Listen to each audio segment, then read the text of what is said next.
El libro de los Hechos de los Apóstoles nos cuenta cómo los mismos apóstoles enseñaban e instruían al pueblo. Dice así: los discípulos acudían asiduamente a la enseñanza de los apóstoles, a la comunión, a la fracción del pan y a las oraciones. Esto lo podemos encontrar en Hechos 2:42. Todos los creyentes vivían unidos y tenían todo en común. Vendían sus posesiones y sus bienes y repartían el precio entre todos, según la necesidad de cada uno. Esto viene también en Hechos 2, del 44 al 45. Y en Hechos 2:47 dice: el Señor agregaba cada día a la comunidad a los que se habían de salvar. Bueno, pues esto es solamente una pincelada muy breve del libro de los Hechos de los Apóstoles, que nos muestra un poquito quiénes eran estos discípulos. Eran grupos de creyentes en torno a los apóstoles, viviendo una vida de sobriedad, ayudándose unos a otros, vendiendo sus bienes por voluntad propia. Y los que daban, pues lo hacían por amor a Cristo. Ya un poco más adelante, pues el mismo libro de los Hechos de los Apóstoles nos narra la persecución que se desató en toda la iglesia y cómo Saulo participa en contra de los cristianos. Pidió incluso cartas para condenar y encadenar a los seguidores que encontrara en el camino, tanto hombres como mujeres. Y a estos grupos de creyentes, seguidores del camino o discípulos, se les empezó a llamar cristianos hasta que ya están en Antioquía. La palabra religión para los primeros cristianos pues era un poco disgustosa. Justamente en este contexto, pues sabemos esto porque nos hemos topado con algunas pinceladas de lo que era para estos cristianos el seguimiento de Cristo. Justo en la edad antigua, en la patrística antigua, existe una idea que llega hasta la Edad Media. Esta idea es precisamente que el cristianismo no es una religión, sino que es un estilo de vida. Estos cristianos dan testimonio con su forma de vivir. No era suficiente asistir a los oficios los domingos, ni a las predicaciones, porque ciertamente ellos renunciaban de tajo a su antigua forma de vivir, como el adulterio, ya vimos, el robo, la fornicación, el concubinato, entre otras cosas. Aquí el creyente ha encontrado la verdadera sabiduría. Por lo tanto, en aquella época, pues se sienten mucho más identificados con los filósofos que con los sacerdotes paganos o con las prácticas paganas. El ideal religioso del cristiano es llevar una vida filosófica, en el sentido originario que tiene esta palabra. En la de aquel tiempo estamos hablando. El cristiano quiere llevar una vida de sabiduría, quiere vivir dedicado a la verdad divina. Entonces, filosofía es la palabra que utilizarán muchos padres de la Iglesia para definir la vida cristiana. Las prácticas de la vida cristiana eran filosofías, eran auténtica sabiduría. Uno puede entender este tipo de expresiones si tiene también en cuenta que ya en la época pre-cristiana, aunque también en la época de Cristo, los filósofos desde Platón, estamos hablando del año 427 al 347 antes de Cristo, de Aristóteles, de Genófanes, de Zenón, ¿no? Cada uno, por ejemplo, Genófanes del 580 o 570 al 475, Zenón del 490 al 430, estamos hablando de antes de Cristo. Estos filósofos pues eran muy críticos con la religión oficial. Entonces la filosofía era en buena medida una crítica a la religión del Estado. De tal manera que la filosofía se presentaba pues como una alternativa, ¿no? Como un modo de vida más elevado, más perfecto, más racional. Obviamente, pues esto era más sabio que las prácticas de religión. Y todos aquí tienen presente que justamente a Sócrates, una de las causas por lo que lo condenan y lo hacen beber la cicuta, el veneno, es porque lo acusan de impiedad. Entonces los judíos, por su parte, ¿qué es lo que piensan frente a las religiones de los pueblos que los rodean? Lo vamos a encontrar en repetidas ocasiones en las Sagradas Escrituras. Vamos a encontrar frases como, ¿qué pueblo tiene unas leyes tan sabias como las que tenemos nosotros? La sabiduría de los pueblos de alrededor es vanidad. ¿De qué pueden presumir estos paganos? Entonces, ciertamente no de su religión, que son una serie de mitos con bastantes aberraciones, ¿no? Como por ejemplo Zeus, que se escapa del Olimpo por las noches para tener aventuras amorosas. Entonces esto no es precisamente edificante. Van a decir los judíos, comparada con la filosofía que nosotros tenemos, lo suyo es nada. La vía que conduce a Dios es llamada entre los griegos filosofía. Diría un judío, Filón de Alejandría, que nació antes de Cristo y luego murió después de Cristo. Escribe, la ley, pues, llama voz y palabra de Dios a este camino real, que, decíamos, es la verdadera y genuina filosofía. Está escrito en efecto, de la palabra que hoy te prescribo, no te apartarás ni a la derecha ni a la izquierda. Deuteronomios 28:14. De modo que claramente queda demostrado que la palabra de Dios es el mismo que el camino real. Es lo mismo que el camino real. Pues nos manda Dios que sin apartarnos del camino real o de su palabra, que ambos son términos sinónimos, avancemos con recto entendimiento por el sendero central y amplio que conduce en línea recta. Bueno, esto es lo que escribió Filón de Alejandría. La ley, que es la palabra de Dios, es la verdadera filosofía, la auténtica sabiduría. Entonces, la palabra de Dios es la filosofía judía. De ahí que uno entienda cómo es que muchos padres de la iglesia, muchos de los primeros cristianos de la época apostólica, pues se sentirán identificados con esta terminología al adherirse a Cristo, a quien consideran su camino y su enseñanza. Está, por ejemplo, un caso muy célebre de San Justino, que fue un filósofo pagano de la zona de Asiria. Él narra su conversión al cristianismo. Él llegó a Roma durante el reinado de Marco Aurelio, en el año 138 al 161, y allí fundó una escuela, la primera escuela de filosofía cristiana. San Justino dice, hallé que esta sola es la filosofía segura y provechosa. Yo me convertí porque estaba buscando cuál era la verdadera filosofía. Encontré esa filosofía. Obviamente le estaba hablando del cristianismo. En aquella época no dice esa religión, dice filosofía. Es la única segura y digna de atención, así dice. Entonces existe la idea constante de que el cristianismo es un estilo de vida sabio. Es lo que va a hacer entender cómo se debe vivir entre los creyentes. Ya tendrán que pasar muchos siglos antes de que la Iglesia admita y permita, con muchas matizaciones, que al cristianismo se le llame religión.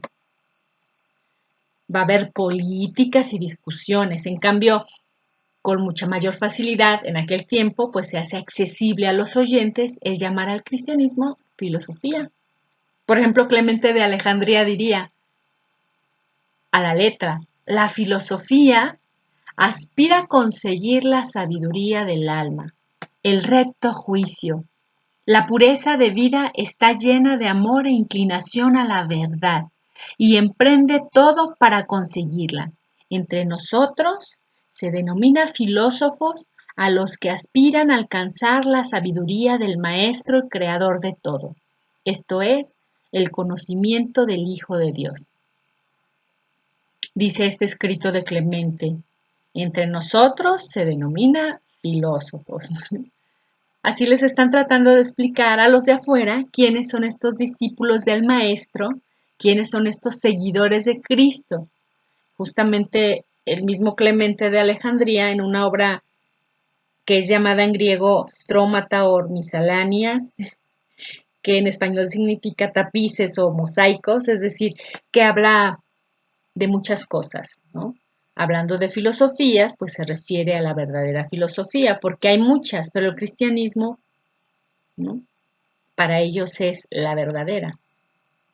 Dice Clemente de Alejandría en esta obra: la verdadera filosofía es la que nos ha transmitido el Hijo.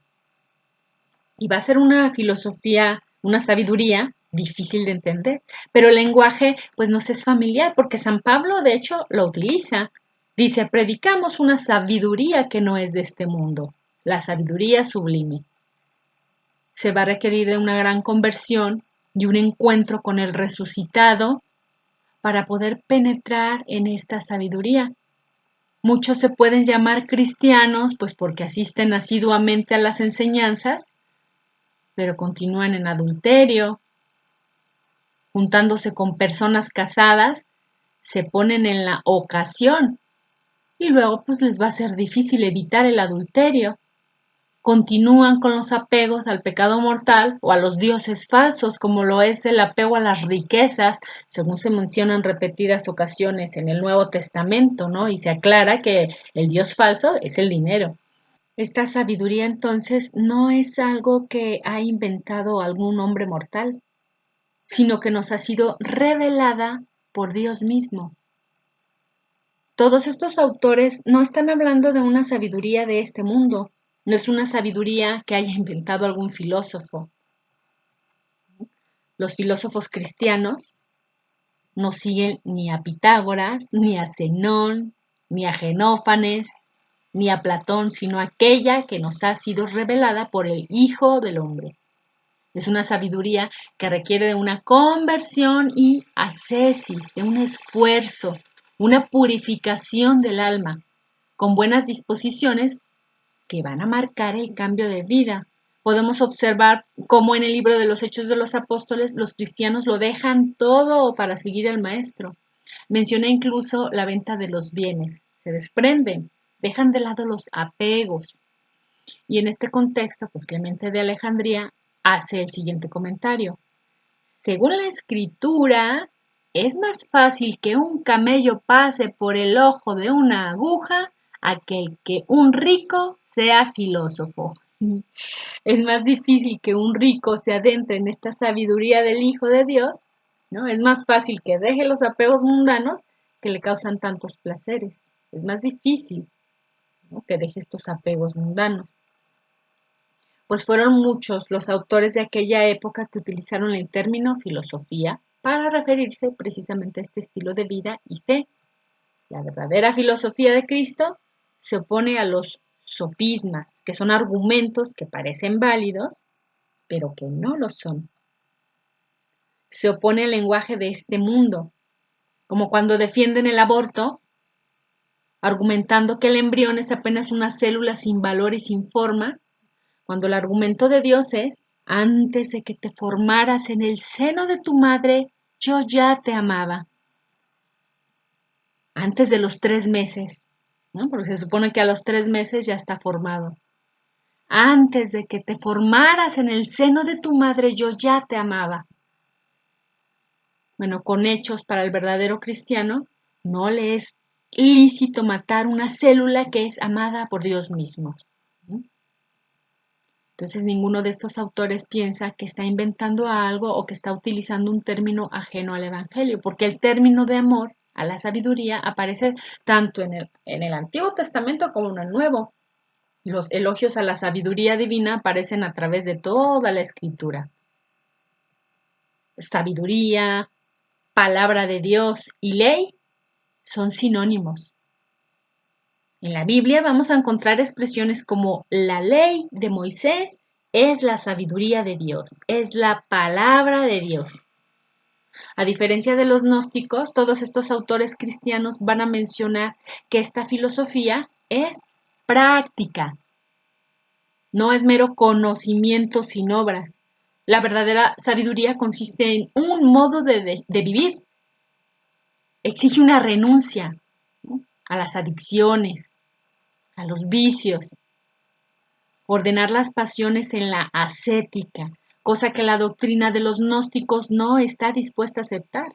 Ellos pueden seguir viviendo sin prohibiciones y sin leyes, dominando o eliminando sus emociones o pasiones, mientras que el cristianismo es una sabiduría activa, ¿no?, con hechos, es una renuncia al exceso de los placeres. Y esta filosofía no está reservada a algunos en particular, sino para todos los cristianos en general. Por ejemplo, Eusebio de Cesarea, que es historiador de la Iglesia, va narrando en su obra Historia de la Iglesia todos los orígenes del cristianismo, desde los apóstoles hasta sus días, ¿no?, que están en el tiempo del emperador Constantino, que son alrededor de 400 años casi de historia. Y ahí explica que al principio gran número de discípulos, escribe a la letra, tocados en su alma por el logos divino, se inflamaron de ardiente amor a la filosofía y en primer lugar, siguiendo el mandato del Redentor, repartieron sus bienes entre los necesitados y después, abandonando su patria, se encargaron de la obra de los evangelistas. Pues esto no es una noticia nueva para nosotros. Muchos de ellos dejaron sus bienes, su patria, ya sea por la persecución o por predicar el evangelio. Entonces, así también se escondió el cristianismo. Pero aquí la idea principal es cómo llamaban filosofía a esta doctrina. Se inflamaron de ardiente amor a la filosofía. Y a pesar de que estaban escondidos, pues no dejaban de predicar, ¿no? Pero no abiertamente. Entonces, siguiendo el mandato del Redentor, esta filosofía les va a llevar a tomar decisiones en la práctica, como lo que se narra, por ejemplo, de San Antonio Abad.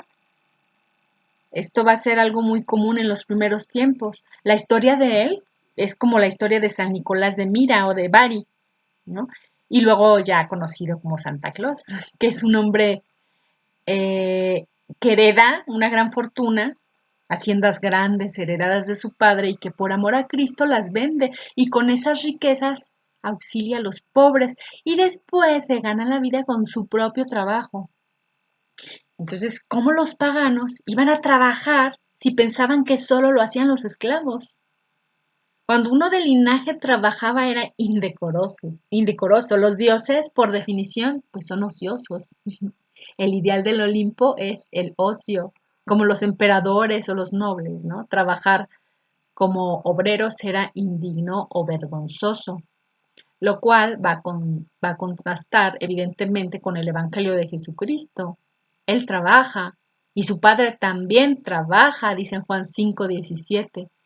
Tener que vivir del propio trabajo para los cristianos es considerada auténtica sabiduría, una forma de vida difícil de entender, porque no era extraño para los paganos, ni lo es hoy en día, la acumulación de bienes o exentarse del trabajo.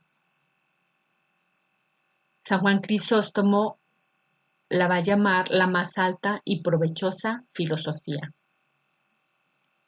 Es una filosofía divina, filosofía cristoforme, que puede abarcar todos los estatus de vida que tocan lo práctico.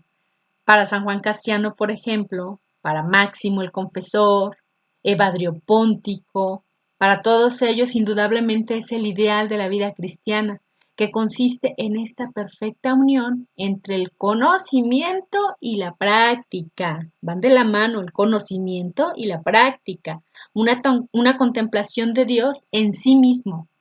Es auténtico trabajo, el cual santifica. Y bueno, es bien importante, aunque lo sabemos, que tengamos presente que ningún santo apareció de la nada. Todos traen la tradición de la iglesia. Se puede ver en sus escritos, porque lo mencionan. Este sería el ideal de la vida apostólica, la dedicación a la obra de Dios. al trabajo como una auténtica entrega a Cristo. El monje no se siente especial, sino un laico que se ha tomado en serio su vida cristiana, que ha querido imitar hasta donde le es posible la vida de los apóstoles, trabajando con sus manos, como San Pablo, ¿no? En 2 Tesalonicenses 3:8.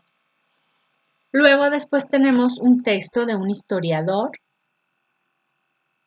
Dice, cuando la pequeña comunidad apostólica se amplió, formándose de ella la Iglesia Universal, y las masas introdujeron en ellos la tibieza y los sentimientos terrenos, se formó entonces un grupo aparte, ¿no? Se refiere a los monjes, aunque obvio pues es el juicio que dan todos los historiadores.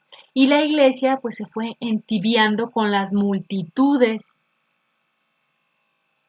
que ya sin exigencias ni discernimiento se decían cristianos solo de nombre, cosa que se ha extendido hasta el día de hoy, ¿no? Nacemos cristianos, pero en realidad pues no sabemos qué. Pero bueno, no vivían la verdadera vida cristiana, solo nacían y pues se llamaban cristianos, no tenían el mismo ideal, el de vivir la auténtica sabiduría. Y cuando esto sucedió, los que sí querían vivir en serio su cristianismo, entonces empezaron a ser vistos como la excepción, como San Antonio Abad, Simeón el Estilita, Máximo el Confesor, San Pablo el Ermitaño. Todos ellos no pretendían otra cosa que reproducir en sí mismos la vida apostólica de los primeros cristianos. Y también las mujeres, como Santa Macrina, llamada también Marcelina, que es la hermana de San Ambrosio, o Santa Paula.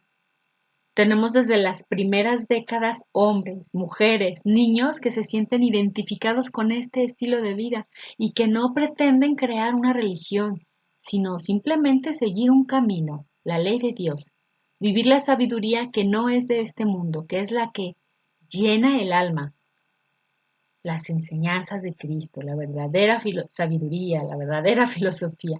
Con ellos, el Espíritu del Señor nos demuestra que aún en medio de este cristianismo adulterado, pues se puede llegar a ser un verdadero cristiano, a vivir esta verdadera filosofía, como ellos le llamaban.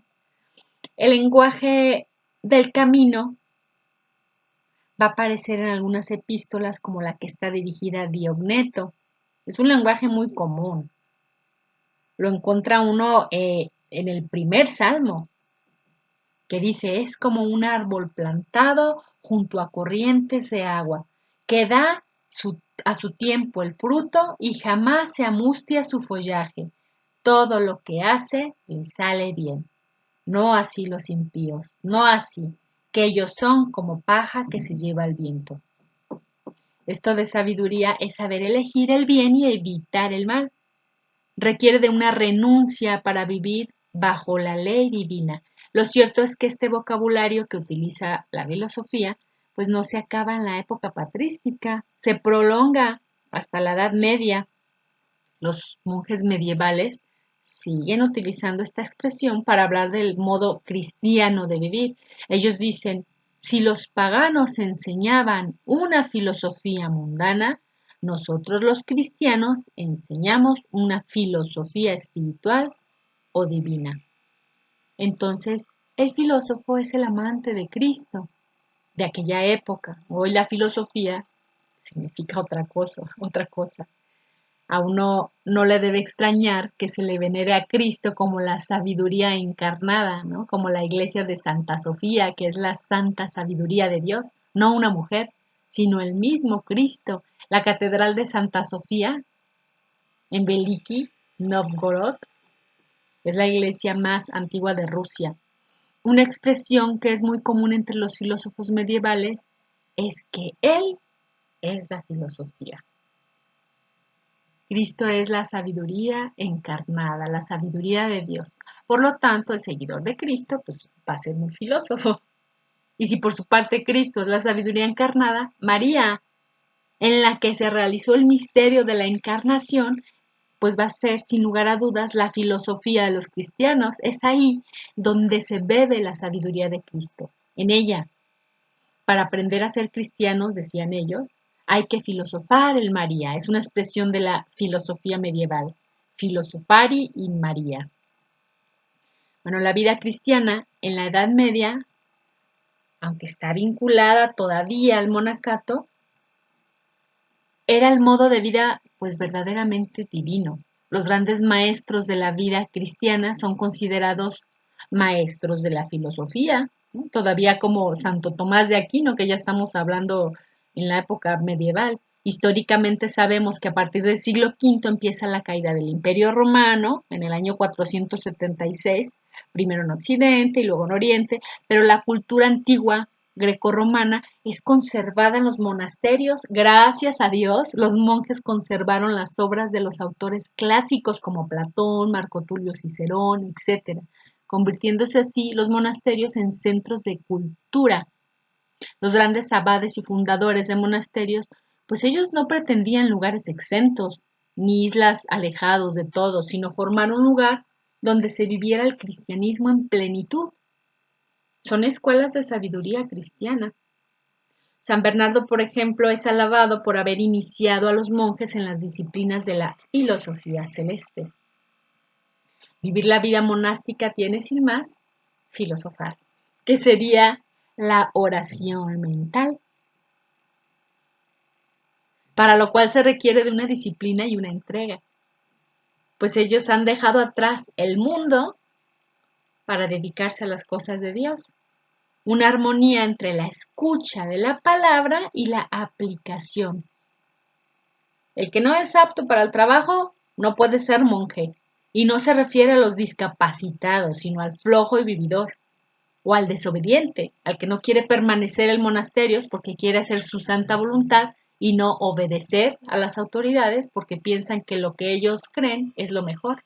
Están convencidos que lo que ellos creen es lo mejor, en lo que ellos creen.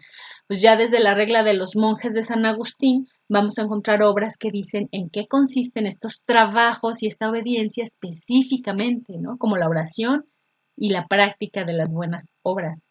Y en este contexto existió la idea en aquella época de que las obligaciones que derivan, por ejemplo, del estado matrimonial, pues pudieran ser un impedimento para el seguimiento de Cristo.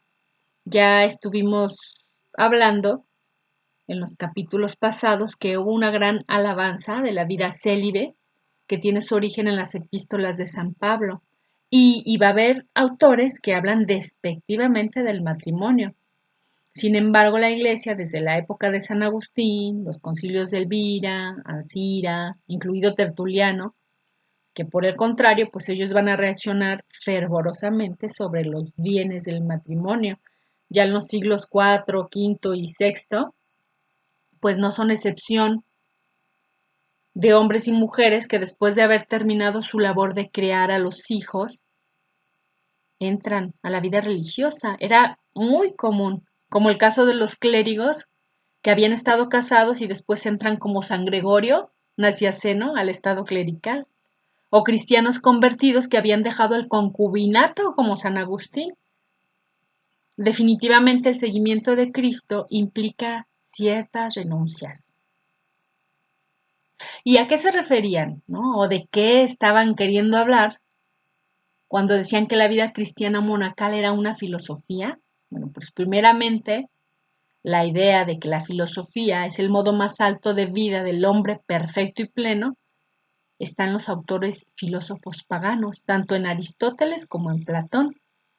Y ya posteriormente van a ser varios autores cristianos que van a adoptar estas filosofías y que las van a adoptar al cristianismo. Por ejemplo, este que vimos, Pseudo Dionisio Areopagita, el autor de esta obra del siglo VI, aunque firmó él como si hubiera sido el Dionisio que estaba en Atenas, cuando San Pablo predicó sobre el Dios desconocido, y que nadie le hizo caso más que unos poquitos, pues entre ellos está este tal Dionisio. Pero el autor de estas obras, que se llaman la jerarquía celeste, la teología mística, los nombres de Dios y la jerarquía eclesiástica, estas son cuatro obras que durante mucho tiempo se creyó que eran de aquel Dionisio, y de hecho gozaron de una gran autoridad en la iglesia, pero pues sea quien las haya escrito, es que las ideas que están ahí eran naturalmente acogidas por los teólogos medievales. Según él dice, la vida cristiana culmina en un acto contemplativo. Es el acto más elevado del espíritu humano. Es lo que nos distingue de las bestias y nos asemeja a los ángeles. Es un conocimiento racional. La contemplación para Aristóteles es la operación más perfecta de la facultad más perfecta. ¿No? Está diciendo que lo más perfecto es la inteligencia y la operación más perfecta pues sería el conocimiento. Entonces la contemplación va a tener también un sentido activo, no es estar callado ni estar en babia, ¿no? Sino el penetrar, escudriñar de la manera más aguda y penetrante en las verdades más sublimes y divinas. Piensan los autores que esto es así porque del conocimiento nace el amor. Entre más conoces, pues más amas. El que más conozca a Dios, pues más lo podrá amar. Entonces la contemplación aquí tiene sentido en la actividad del alma, por la cual se conoce mejor a Dios y por lo tanto se le ama más, porque pretender amar a Dios por un mero impulso de la voluntad, sin conocerlo, por un placentero sentimiento en el corazón, pues eso sería más bien como un movimiento egocéntrico, ciego y absurdo. Por lo tanto, pues no sería un auténtico amor. ¿Cómo puedes complacer al amado si no lo conoces? Entonces, pues se amaría más como un ideal, ¿no? Que a Dios mismo. Amar a Dios es conocer lo que le gusta a Él. El auténtico conocimiento de Dios es un modo de vida agradable a Dios. Conocer a Dios es ocuparse de la viuda, al huérfano, auxiliar al necesitado y al desvalido, etcétera. Pues todo esto está en los evangelios. Con razón se identifica el supremo conocimiento de Dios con la práctica del amor. Uno podría decir que el conocimiento de Dios es un amor activo. Esta era entonces la verdadera filosofía del cristiano, conocer a Dios. Y pues en el trasfondo de todo esto, pues nos damos una visión de lo que es el cristianismo. Ellos se daban cuenta de que no se trataba de adherirse a una práctica religiosa o asistir asiduamente a un lugar simplemente por cumplir. No se trataba tampoco de cambiar la estatua de Platón y ponerla de Cristo. No, no era eso, sino que habían entendido que se trataba de un estilo de vida que también consistía en aprender a discernir, el cual es aplicable también en nuestro tiempo.